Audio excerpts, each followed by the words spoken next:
Hi, tonight I'm making a quick 20-minute risotto. It's something simple that you can whip up with anything that you have in your fridge or your pantry. So first off, you want to start with boiling your stock before you add it into your rice. Turn the pan on that you're going to make the risotto in and keep it on low heat.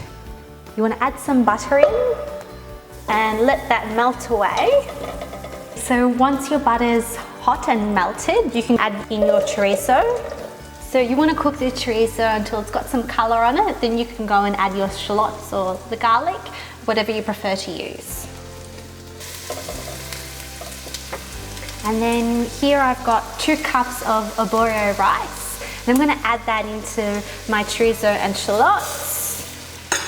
And you want to make sure all of the rice is covered with the butter.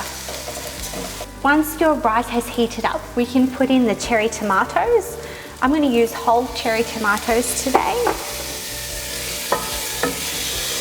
You have to add in your stock ladle by ladle. And so I'll add the first ladle of stock. So once you can see that the stock has been absorbed by the rice, you can then add your next ladle of stock. And so you have to keep going ladle by ladle with the stock until the stock is all finished up.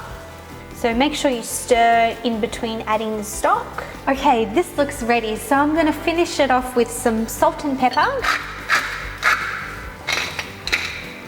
I'm also going to add some fresh basil and extra butter. Give that a stir through. I'll also be adding lots and lots of Parmesan cheese. One last stir through, and then that's ready to be served.